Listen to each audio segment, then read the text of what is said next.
A runaway train was speeding uncontrollably, putting hundreds of lives in jeopardy, with no one able to stop the impending disaster.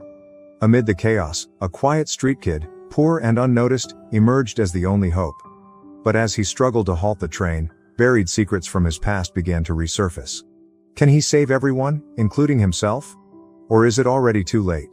Hit like and subscribe to Emotional Narratives for more captivating stories like this. Your support helps us keep creating these incredible tales. The sky was dull that morning, thick with clouds promising a steady drizzle. The city streets were alive with their usual rhythm.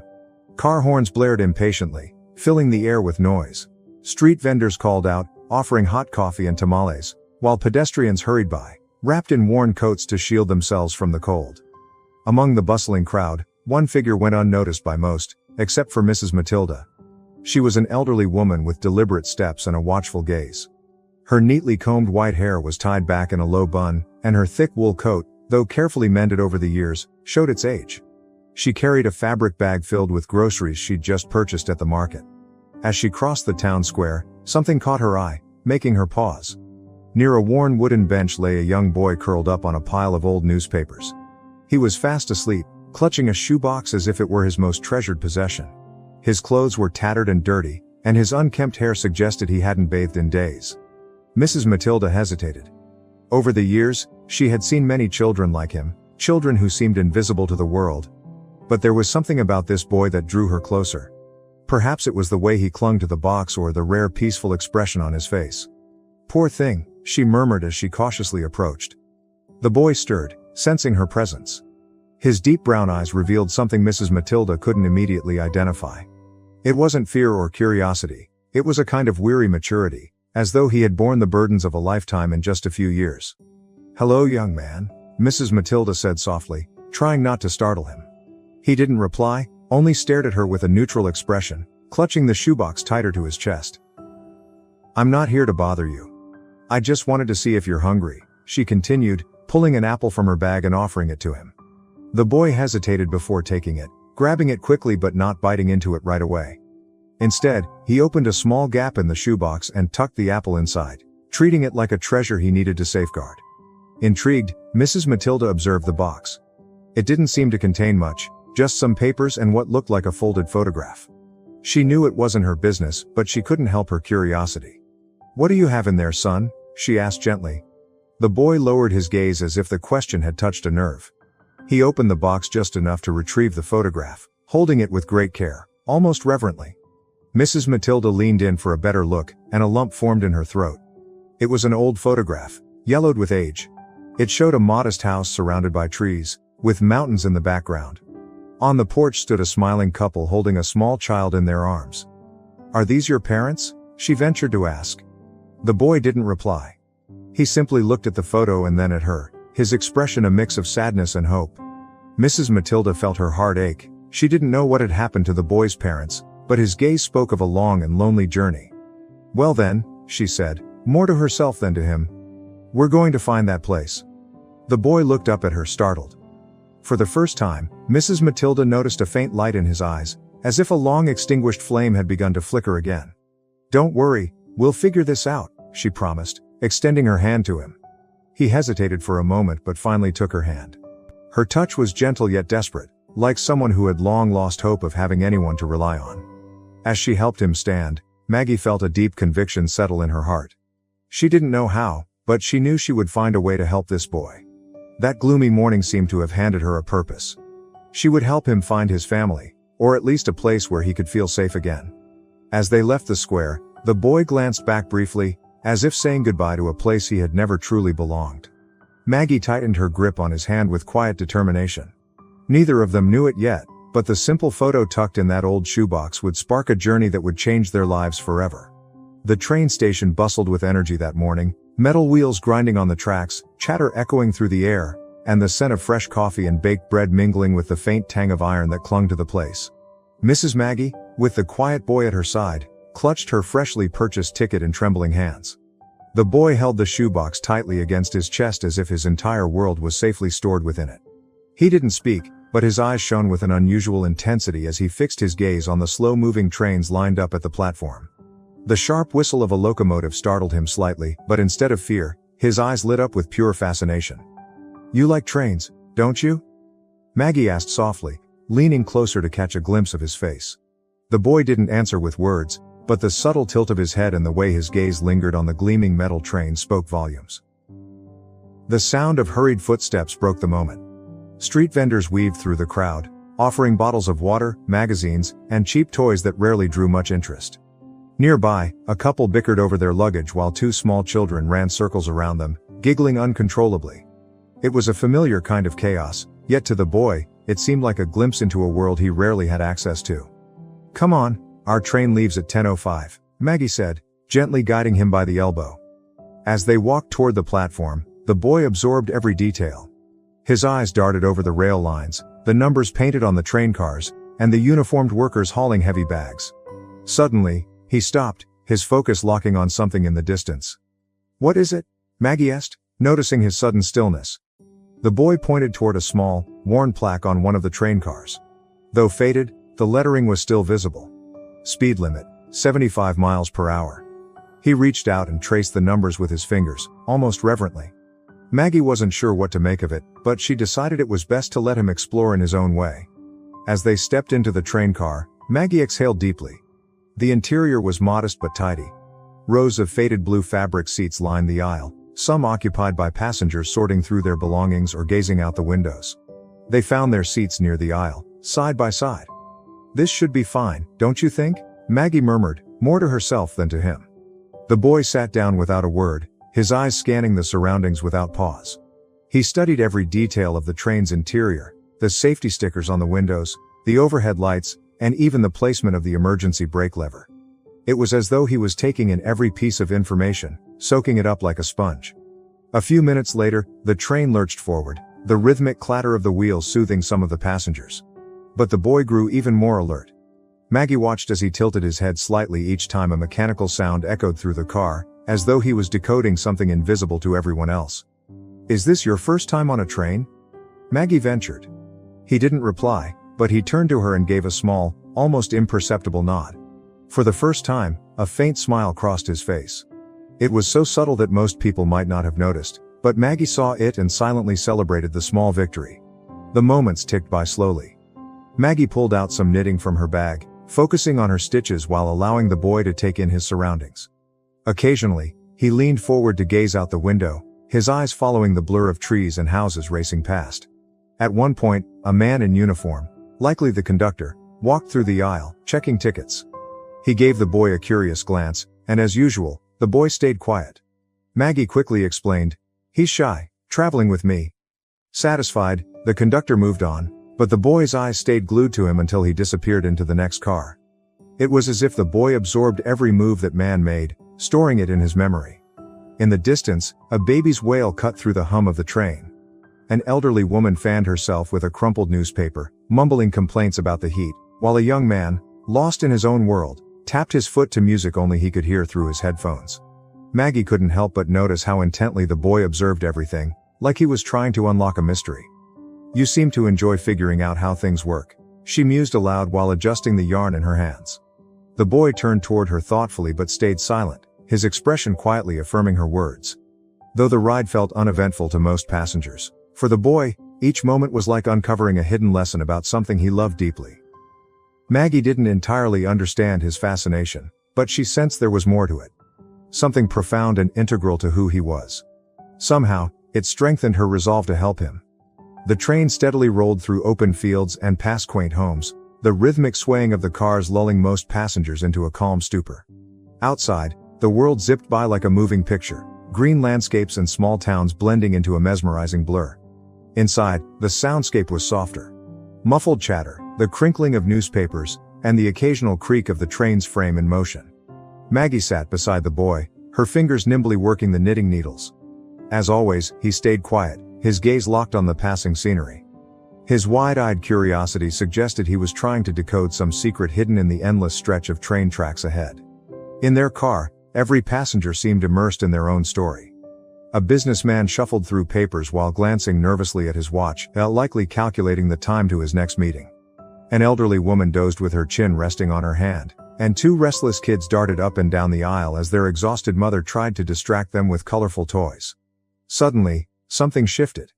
The train, which had been gliding smoothly, began to pick up speed noticeably. The once gentle rocking of the cars grew sharper, the windows trembled, and concerned glances were exchanged among passengers. "That's odd," Maggie murmured, setting her knitting aside. She gripped the boy's arm protectively. One of the children shouted, "Mom, the train's going too fast," while clutching his mother's sleeve. A murmur of unease rippled through the car. A few passengers stood, peering out the windows as if hoping to find answers outside. The businessman abruptly rose and made his way toward the end of the car. "Excuse me, I'm going to check with the engineer," he announced, attempting to sound authoritative, though a hint of fear lingered in his voice. Maggie felt a chill crawl down her spine as the train continued to accelerate, its movements growing more erratic. The boy's eyes were locked on the door leading to the next car, his body stiff as if something was calling to him from beyond it. "Stay here," Maggie instructed firmly, rising to her feet with effort. She tried to get a better view ahead, but the train's jolting motion made it difficult to keep her balance. A train crew member entered the car, gripping the handrails as he tried to keep his balance. His face was pale, and he seemed to be struggling to remain calm. "Ladies and gentlemen, please stay calm. We're looking into the issue," he announced, his voice steady but strained. The unease in the car grew palpable. "What's happening?" a woman called out, her voice tinged with panic. "The conductor appears to be unconscious," the worker admitted reluctantly, as if the words themselves were hard to say.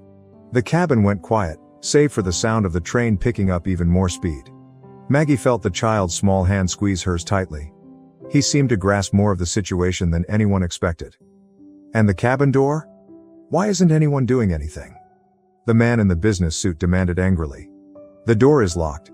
We're trying to figure out a way to open it," the worker responded, his voice trailing off as he glanced away. The car descended into chaos. People rose from their seats, pacing, gesturing wildly, and throwing out questions about what could be done. A woman started sobbing, clutching her baby and whispering reassurances. Maggie looked down at the boy next to her. He didn't look scared, just focused. His gaze was fixed on the ceiling as though he were working out some complex puzzle.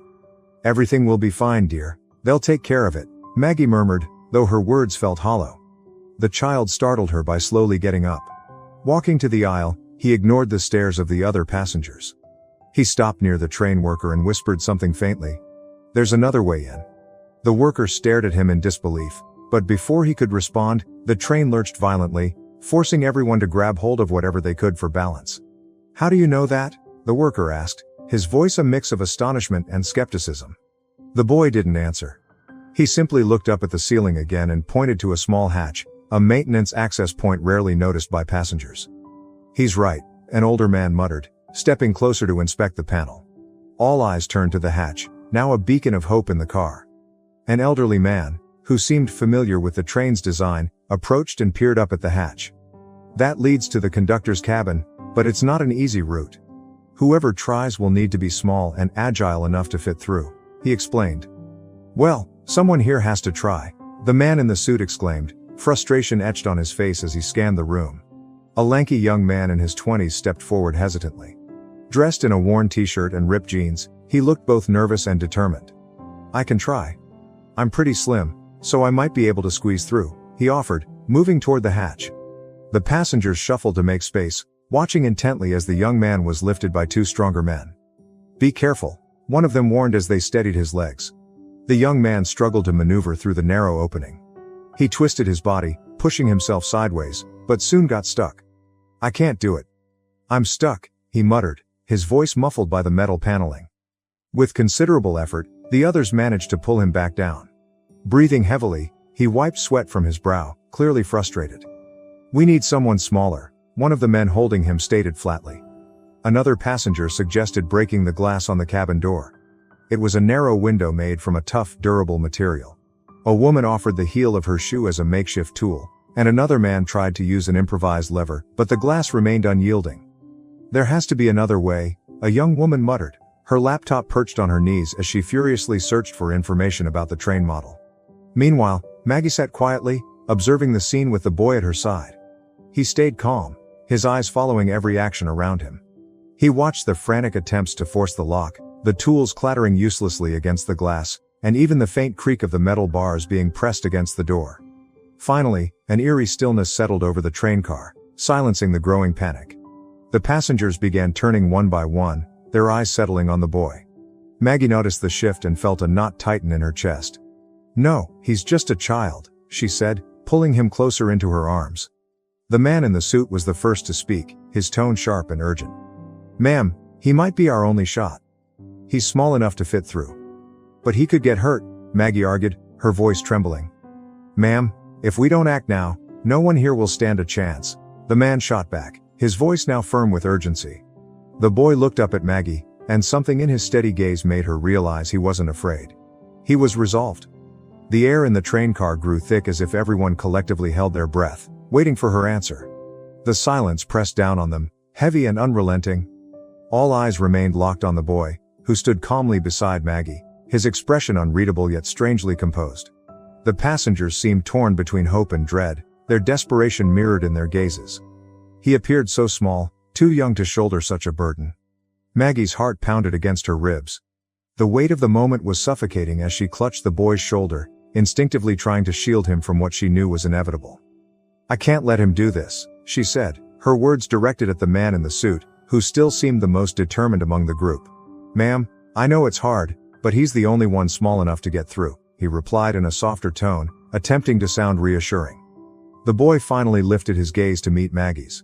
He didn't say a word, but there was something in his look, a quiet understanding of what needed to be done. The train rattled violently, the screeching of metal against metal a grim reminder of how little time was left. "You don't have to do this, sweetheart. They'll find another way," Maggie pleaded, her voice wavering with desperation. But deep down, she knew it was a hollow promise. The boy met her gaze briefly before shifting his focus back to the emergency hatch. He stepped forward, gently slipping out of Maggie's protective grip. "Is he really going to try?" a woman near the back of the train asked in disbelief. "Looks like it," another passenger replied, craning their neck to get a better view. The train worker knelt next to the hatch, his hands trembling slightly as he inspected the narrow opening once more. Despite his nerves, he tried to sound clear and composed. "You'll need to go through here," he explained. "It's tight, but there shouldn't be anything blocking the way. On the other side, you'll drop directly into the operator's cabin. Can you do it?" The boy nodded, his movements slow and deliberate. He crouched down beside the worker and ran his fingers along the edge of the hatch. The cold, slick metal sent a chill through his hands. "You don't have to go alone," Maggie whispered, stepping closer. She took his small hands in hers, her eyes searching his face for any sign of hesitation. "I'll be right here, waiting for you. Please, be careful." The boy didn't respond verbally but gave her a faint nod, his determination etched into his young face. Despite the slight tremble in his movements, he didn't waver. With the worker's help, he started climbing up toward the hatch. The passengers watched in silence, some holding their breath, while others murmured quiet prayers. When the boy finally managed to squeeze through the narrow opening, an almost unbearable tension settled over the train car. "Be careful," said the burly man who still held onto the boy's legs to keep him steady. As he maneuvered through the tight space, the boy felt the gravity of the moment pressing down on him. The dark passage ahead and the relentless roar of the speeding train created an almost suffocating atmosphere. Yet, something in his mind shifted. Flashes of his past surfaced, nights spent shivering on cold streets, staring at the lights of passing trains cutting through the city. Back then, when life felt bleak, he found comfort in watching train videos on the TVs displayed in shop windows. He'd been captivated by how the engineers handled the massive machines, every button press and lever pull so precise. He had studied those images as if they were an escape from his harsh reality. Now, those memories were his lifeline, grounding him as he pressed forward. Maybe, just maybe, he could do it. The tunnel grew narrower as he moved forward, but he didn't stop. Each movement was deliberate, every step taken with care. The cold metal pressed against his hands, and the sound of the train thundering down the tracks was nearly deafening. Outside, Maggie could barely breathe, clutching her hands to her chest as if trying to calm a heart that felt like it might burst. "He'll make it, right?" asked the woman holding a baby, her voice trembling with doubt. "He has to," the man in the suit replied, his gaze fixed on the opening. Finally, the boy reached the other side of the passage. Sliding carefully through, his feet touched the cabin floor. Once he was inside, he saw the engineer slumped over the control panel, unconscious. Outside, the passengers waited anxiously for any sign of what was happening. The worker called out, his voice sharp with urgency. "Are you okay? What do you see?" The silence that followed only heightened the tension inside the train car. Maggie's hands shook as she tried not to imagine the worst. Inside the cabin, the boy hesitated for only a moment before stepping cautiously toward the controls. He took a deep breath, memories of those countless hours spent watching train operators in videos flashing through his mind. He had paid attention, studied their every move. This was his chance to try.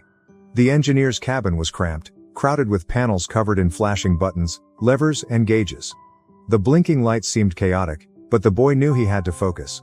In the tiny cabin, the boy found himself utterly alone. The absence of voices was filled by the relentless roar of the train speeding down the tracks. He scanned his surroundings, trying to take everything in. The engineer was slumped in his seat, held up only by his safety harness, his head tilted to one side. The faint crackle of a radio played at his shoulder, the voices garbled and unintelligible. For a fleeting moment, the boy considered trying to wake the man. But deep down, he knew there was no time. If anyone was going to stop the train, it would have to be him. With another deep breath, he turned his attention to the control panel.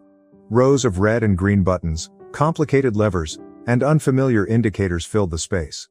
It all seemed so foreign, yet fragments of what he'd learned from the videos began to surface in his mind.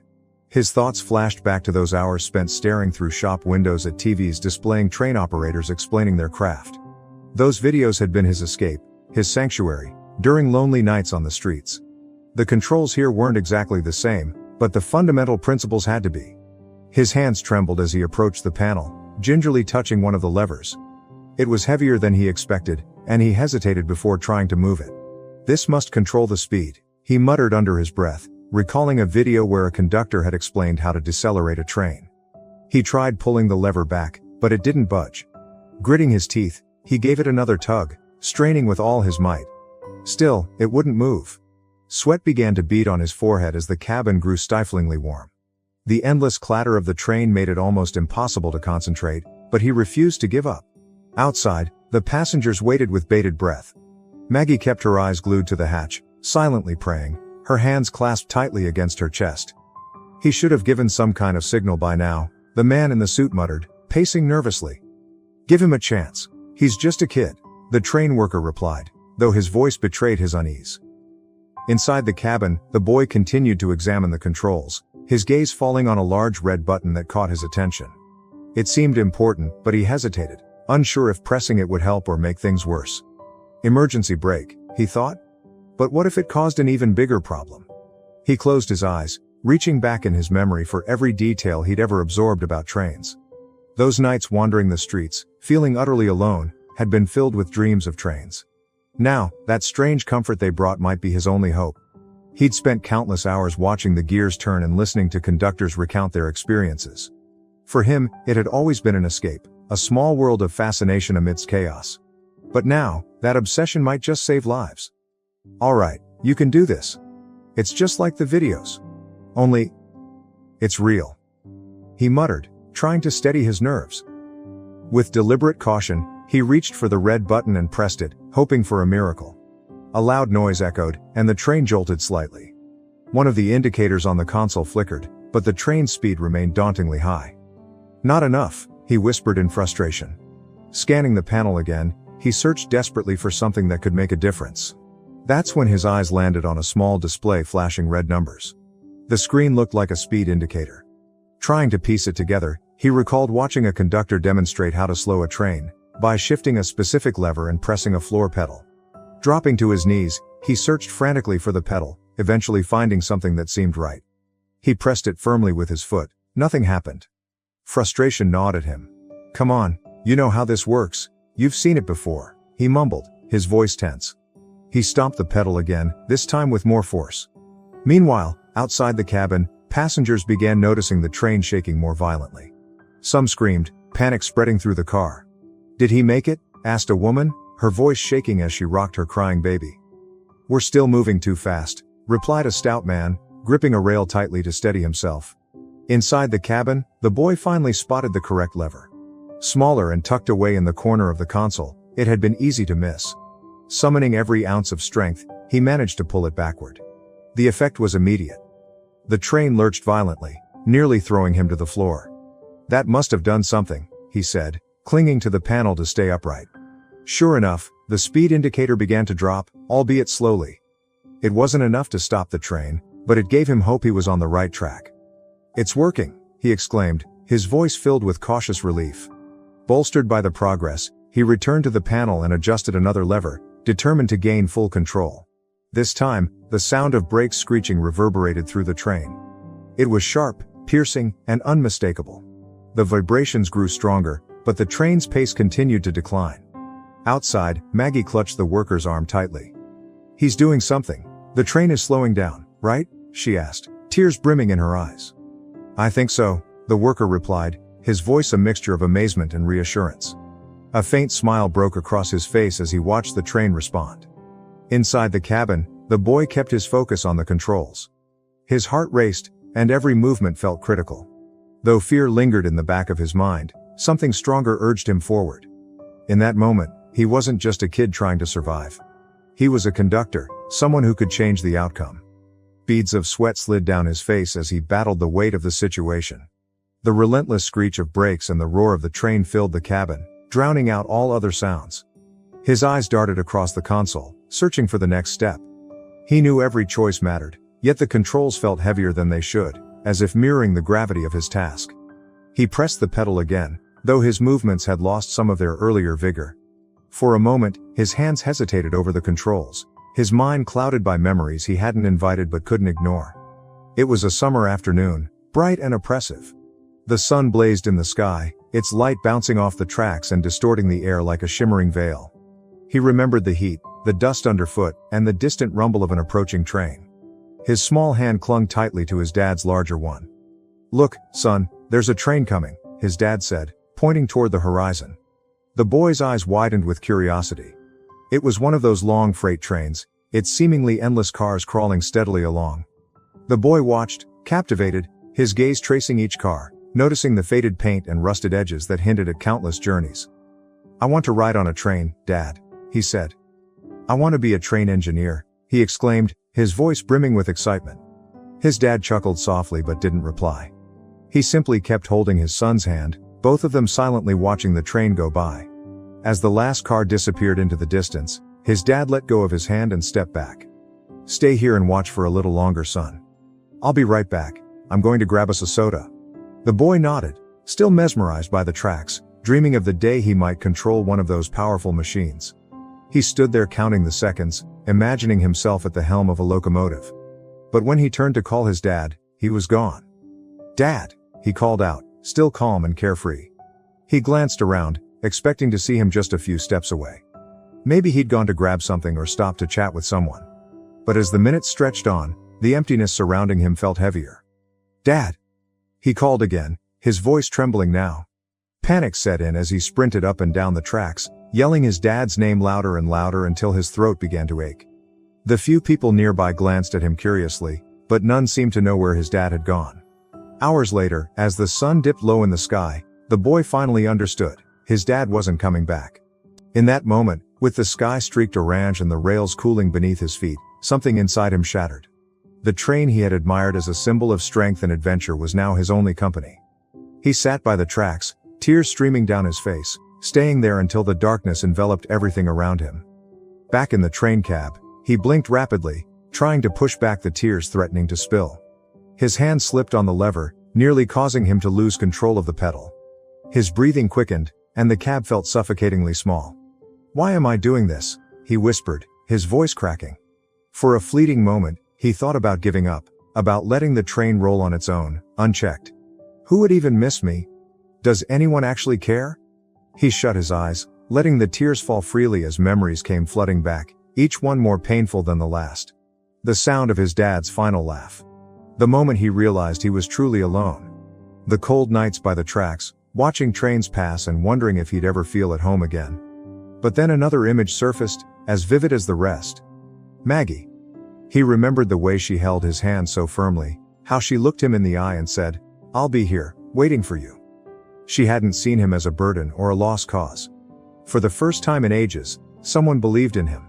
He tightened his grip on the lever, took a deep breath, and let the hot, heavy air of the cab fill his lungs. "No, I'm not that abandoned kid anymore. I'm not giving up, not now," he said, his voice steady. With newfound determination, he refocused on the controls. His gaze fixed on the dashboard, his mind clearer than before. Every video he'd watched, every detail he'd learned about the buttons and levers, came rushing back to him. Outside, Maggie felt the shift. The train's rhythm steadied, and the ground beneath her seemed to hum with a calmer energy. "He's doing it," she exclaimed, tears streaming down her face. "We're still going too fast, but it's slowing down," confirmed one of the train workers, gripping tightly to a nearby bar. Inside the cab, the boy felt his heart pounding, not with fear, but something else entirely. It was a feeling he hadn't known before. The sense that he could make a real difference. That his actions mattered. As he adjusted the final lever, a memory flashed through his mind like lightning. It was himself, years ago, sitting alone on the tracks on that blistering summer afternoon, staring into the empty horizon. He realized now why trains had always fascinated him. They were dependable. No matter how hard the journey, they never stopped moving forward. And now, he was part of that. The speed indicator continued to drop, and the screeching sound of the brakes grew louder and more distinct. He pressed down on the pedal with every ounce of strength he had, feeling the train slowly begin to respond. "Come on. Just a little more," he muttered through gritted teeth. The world outside the cab faded into the background. In that moment, it was just him, the controls, and his sheer determination. And for the first time, that felt like enough. The train yard buzzed with energy as the sun shone brightly in a clear, blue sky. White, fluffy clouds drifted lazily overhead, framing a picturesque morning. Nearby, children from a local school were boarding a stationary train for a field trip. Their laughter and excited chatter filled the air, creating a lively atmosphere. Teachers and chaperones worked to keep everyone organized, making sure no one wandered off. "Let's line up, we don't want anyone getting left behind," called out a teacher, smiling as she helped a child climb aboard. Parents stood by with their phones, snapping photos to capture the special moment. For many of the kids, this was their first chance to see a real train up close, a mysterious, almost magical experience. "Look, Dad, I'm getting on a train," a boy shouted excitedly, waving to his father, who smiled back with pride. The train itself, a well-maintained passenger model, waited patiently on a makeshift platform. Inside, the cars were spotless, with cushioned seats and wide windows perfect for scenic views as they toured the city. "Teacher, can we hear the horn?" "I really want to hear it," asked a little girl clutching her train-themed backpack. "Of course, but only when we're ready to go," the teacher replied warmly, adjusting his glasses. As the students continued boarding, a faint rumble from the tracks caught the attention of a boy stepping into a car. He paused, tilting his head toward the sound. "Hey, look, there's a moving train," he exclaimed, pointing toward the distant horizon.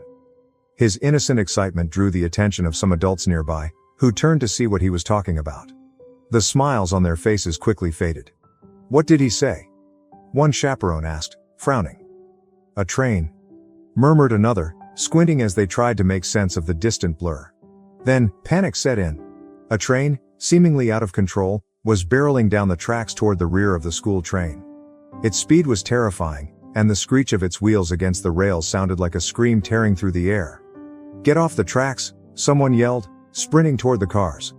"Get the kids out of the train," another voice shouted, desperate and frantic. Amid the growing chaos, teachers and parents scrambled to help the children disembark as quickly as possible. Others stood frozen, trying to grasp what was happening. The school train wasn't moving, but its position on the tracks left it vulnerable. If the other train couldn't stop, the collision would be catastrophic. Meanwhile, inside the runaway train, the boy gripped the controls with steady hands, his focus unshakable.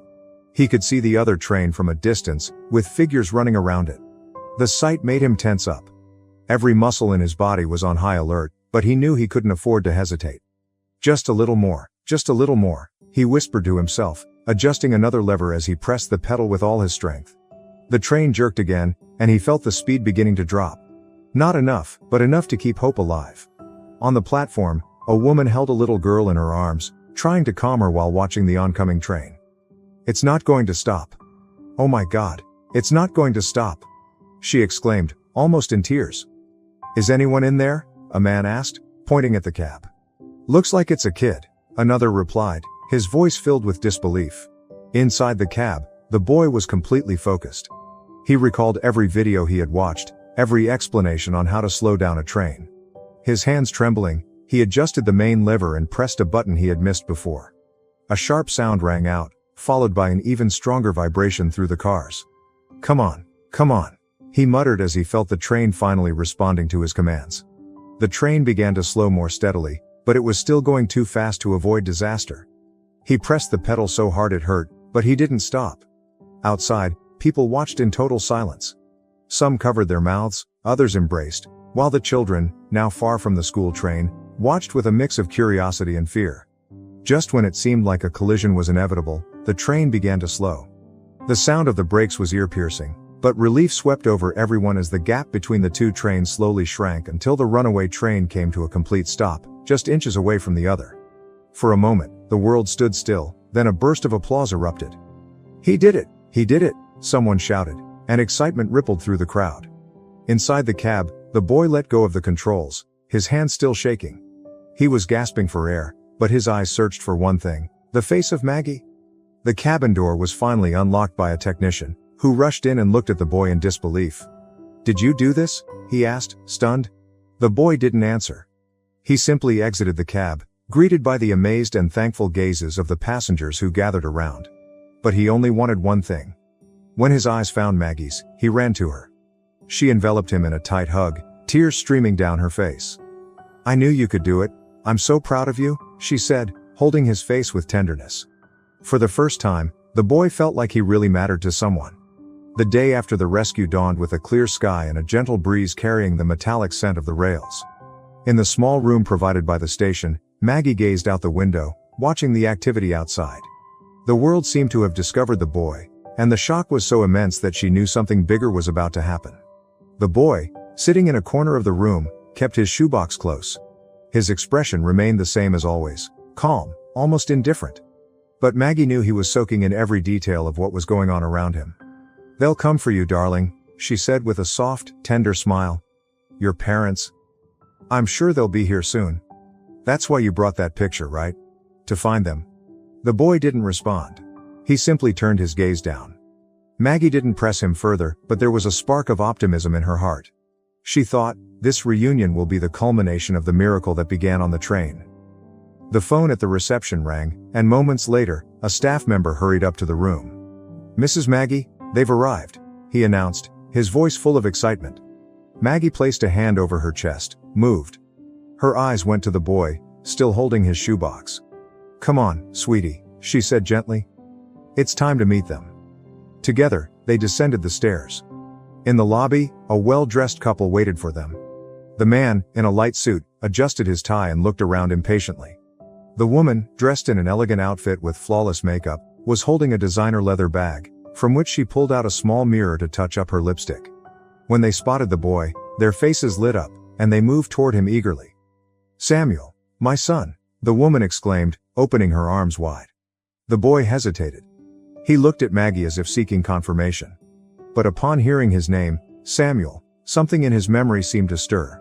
Maggie felt a chill at the sound of it. Samuel, a name that, in Mexico, conjured thoughts of a protector and a miracle. It was as if fate had played a trick on her, placing this child in her path.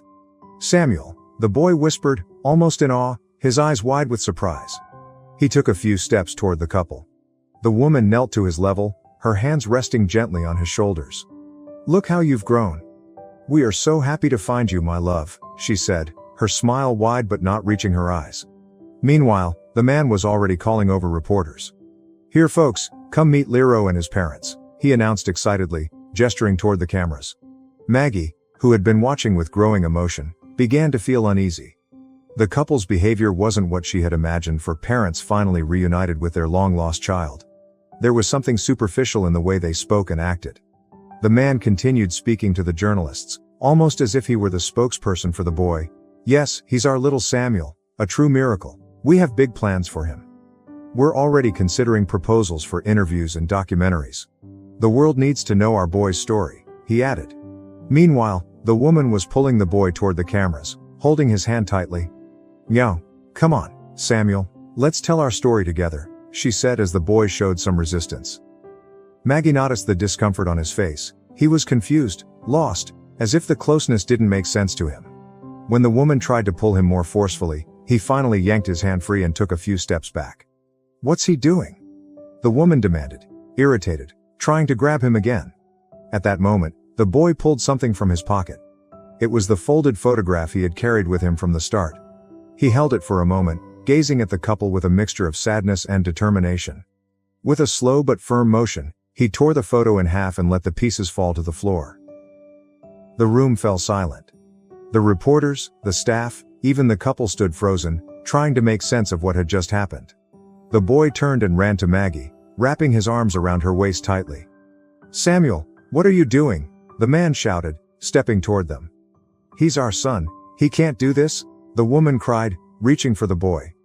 Maggie, her heart racing, stepped between the boy and the couple.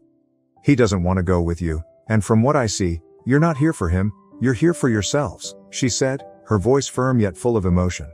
"How dare you?" "We're his parents," the man shouted, his face flushed with anger. "Parents? You abandoned him," Maggie shot back, pulling the boy even closer. "Can't you see the pain in his eyes? Don't you feel any shame?" The reporters started murmuring, and cameras captured every moment of the confrontation. "You don't know what you're talking about," the woman screamed, but her voice got drowned out by the disapproving glares around her. The boy squeezed Maggie's waist tighter, burying his face in her side. She could feel his warm tears soaking her shirt, and at that moment, she knew she couldn't let him go. "I'm going to fight for him," Maggie declared, her gaze fixed on the couple.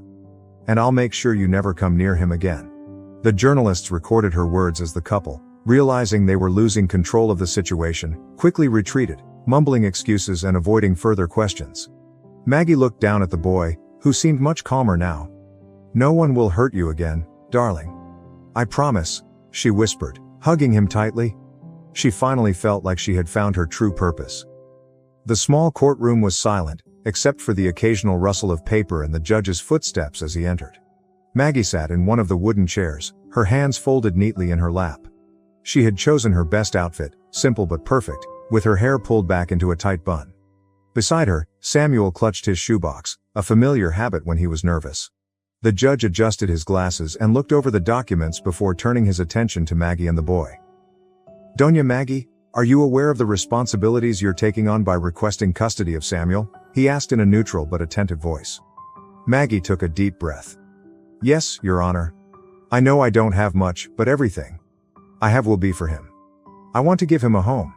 A place where he can feel loved and safe." The judge nodded, but before continuing, he paused. He looked at Samuel, who was still silent, clutching the shoebox tightly.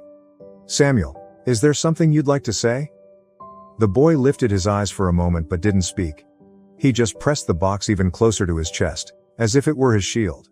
The silence in the courtroom grew heavier with each passing second. "He's a shy child, Your Honor, but I can assure you, he's happy with me. He'll never have to go through what he went through before," Maggie said, her voice firm but filled with emotion.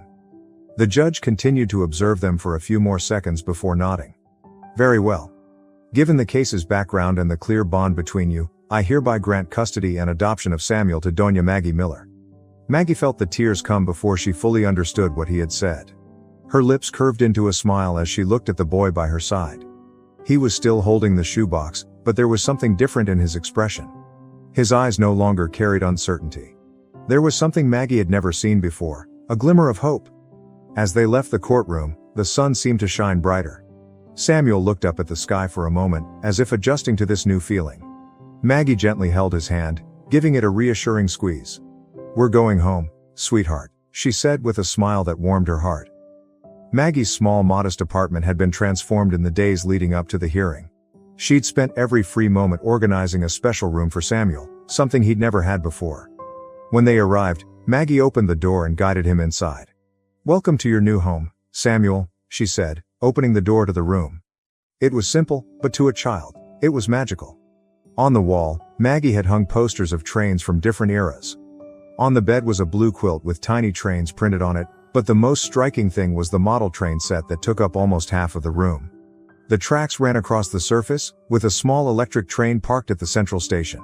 Samuel entered the room slowly, as if unsure whether to touch anything. His eyes scanned the space, stopping at the train set. He carefully set his shoebox down on the floor and stepped closer to the miniature rails.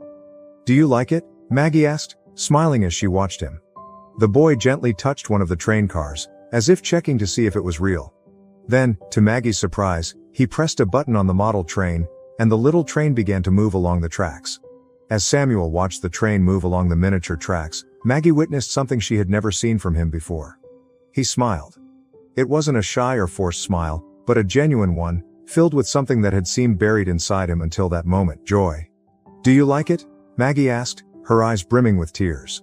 Samuel looked up at her, still smiling, and nodded. For the first time, it felt as though words weren't even necessary. The following days were filled with simple yet meaningful moments. Samuel appeared more at ease each day, exploring the small apartment as if he were discovering a brand new world. He still carried his shoebox with him, but Maggie noticed he started opening it more often, almost as though he was ready to face his past. On one of those days, she found him sitting on the floor of his room, looking at the torn pieces of a photograph he had once shattered. "Would you like me to help you fix it?" she asked, sitting next to him. Samuel paused for a moment before shaking his head.